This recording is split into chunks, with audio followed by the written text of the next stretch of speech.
No one believed me, even from those few people that I was able to share this experience with, that this is true. But luckily, with the development of the ufology and many great people out there that are doing the research and providing the video evidence, especially with Martin Stubbs, who was in charge of one television station, and he just directed one dish towards the space, and he was lucky enough to pick up the direct downlink from the space shuttles to Houston, and he provided this.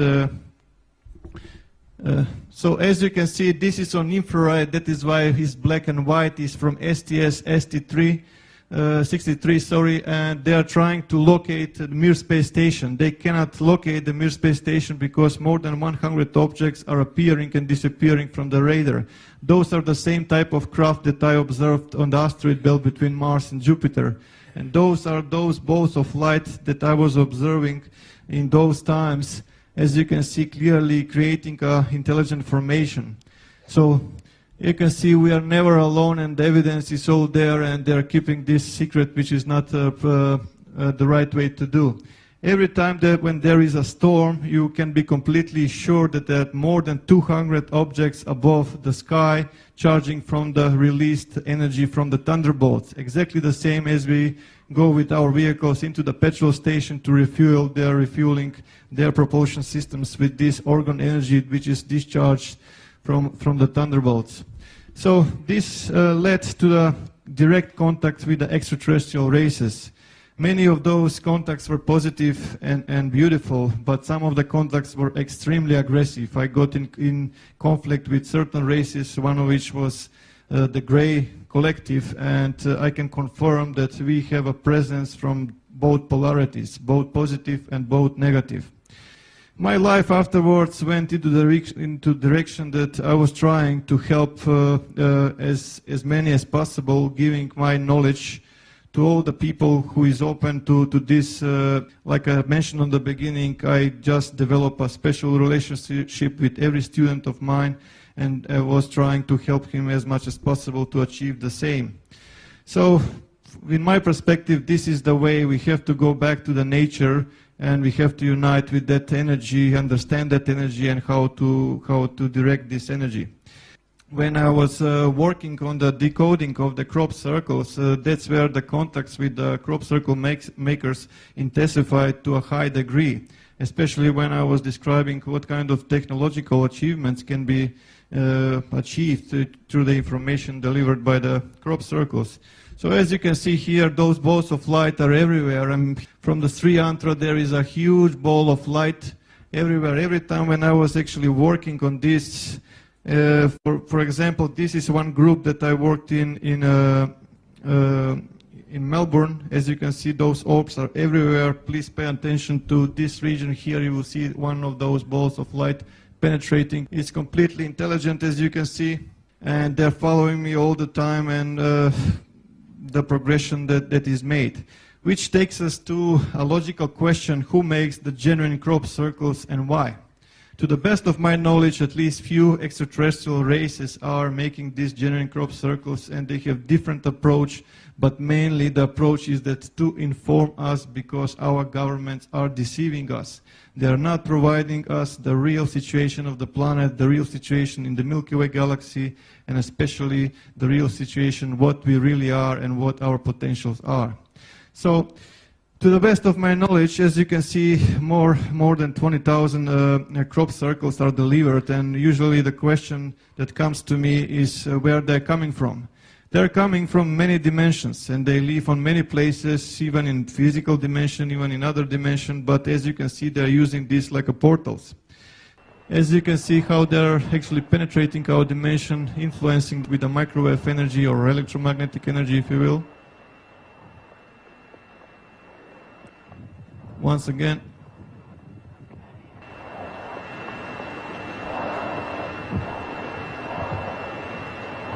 Okay. So, like I mentioned, to the best of my knowledge, more than 20,000 diagrams are delivered in the past few decades worldwide. The military is highly interested into these messages that are arriving, and every time there is a bolt of light or craft above the fields, the military is picking up on the radar. Immediately there is an order for the fighter jets or the helicopters to intercept those bolts of light and to avoid eventual delivery of information, which is very vital for humanity.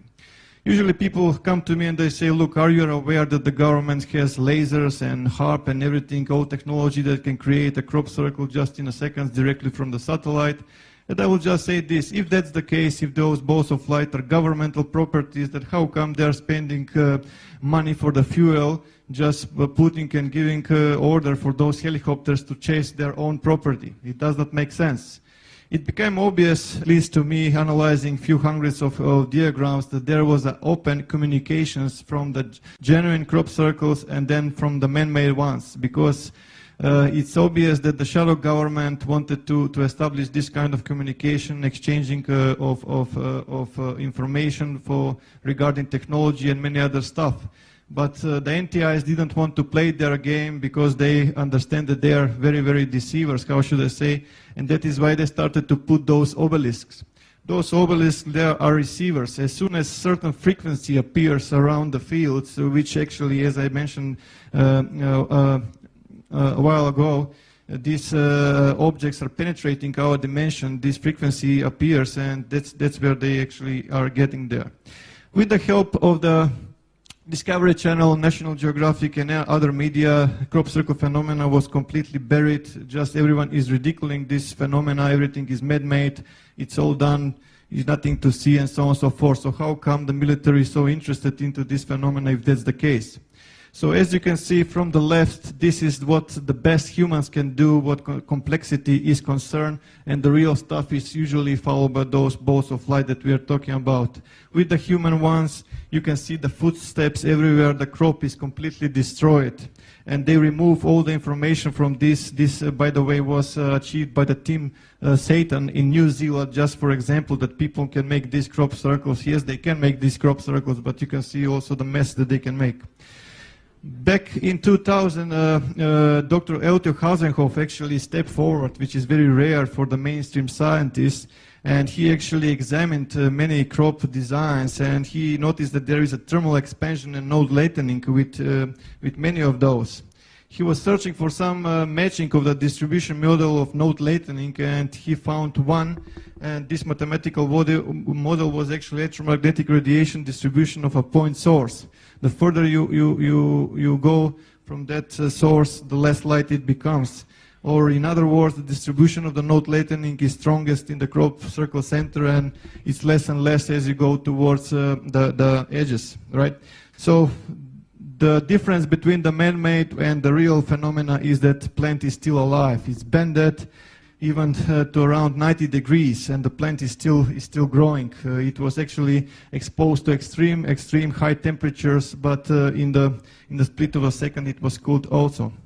So for the last, with this 10 to 40 micron diameter pure iron spheres detected with the genuine phenomena, which is not present, and they're impossible to find with ones that are made by ropes and sticks. They just transmitted search. There is something extraordinary that is happening at the moment in the Milky Way galaxy, and search for Power L. That was all that I was able to pick up. And when Milky Way galaxy is concerned, it's very difficult for us to determine the right proportions and the right shape and appearance of the Milky Way, because we are seeing it all the time from an angle. But the extraterrestrials are saying that this Milky Way galaxy actually has 7 spiral arms. So before any one of you recognize the all-seeing eye inside this and you say, like, here is another Illuminati agent in disguise, I can assure you that that's not the case. Let me just explain about this. I asked the NTIs about what this thing is, and they said this is neither positive, neither negative. It's just simply energy, and the contact which is made actually is polarizing this energy. For the Illuminati, it's meaning something else, but also there is another side of the coin. So let's just analyze for a while, right? Sorry. And one of the professors in Germany, Linguistic Academy, Professor Kurt Schulman actually made a translation, and he stated that these writings is matching the time of the ancient Sanskrit, and the literal translation is "the Son of the Creator comes." So what is this eye that we are seeing everywhere in the space? The interesting thing is that there is a gate, and there is something coming from this gate.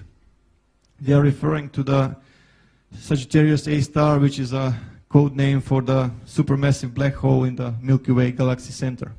There is a hole and there is an explosion. As you can see, hole and explosion, and they're referring to this.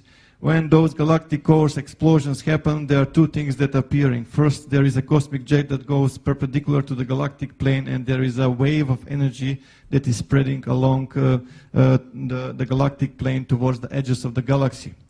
When you throw a rock into the pond, right, or into lake, you will have a disturbance. You will create a concentric circles. You will create waves, right? So that's the same what they are saying. There is a wave. Watch out that there is a wave. And the wave is coming from the galactic center.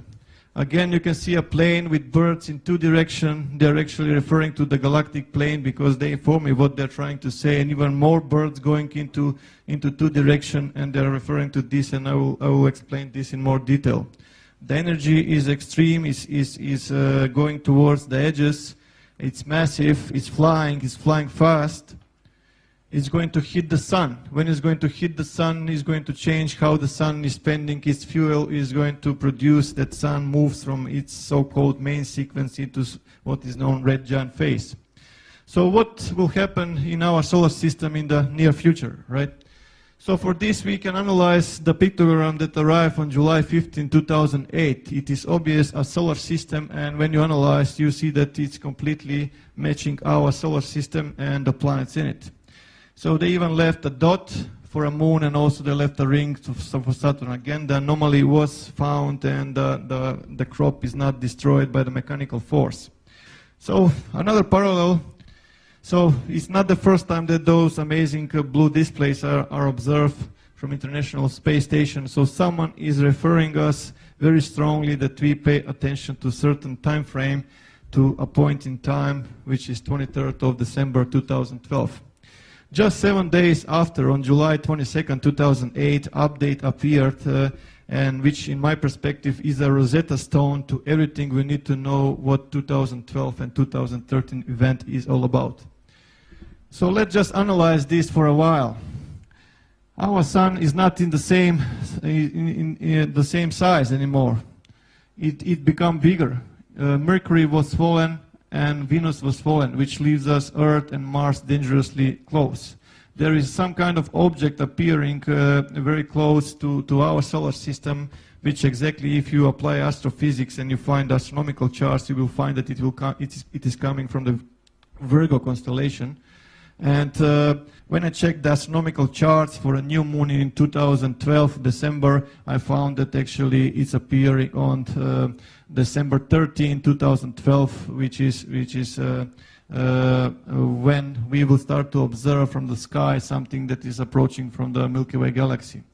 And down further, we can see different symbology here, a Milky Way galaxy with the depicted galactic plane, cosmic snake, cosmic kundalini or nexus or whatever suits your terminology, snail, spiral, again a new moon, and two stars in the Ficus star constellation, which is very close to the sun in that particular time. But sun changing size, is that possible? Definitely it is. This is just a small example of the life of a star. From the stellar nebula, from the gravity, we get two types of stars, average star and a massive star. Average stars is the type of star that our sun is at the moment, which is a yellow dwarf type of star. Yellow because of the color of the surface, and dwarf because it's a small for a star. When the fuel is exhausted, it moves into the next stage of its life. How should I put it? It becomes a red giant, where the outer layer gets more cooler, it loses brightness, it gets more reddish, but the core of the star collapses. And eventually the outer layer is released and becomes a planetary nebula, and the only thing that is left from the star is the so-called white dwarf, or the core of the star. And the other ones, which are massive stars, they go into the red supergiants, but they go into supernova, and from supernova they can end up like a neutron stars, or mini black holes.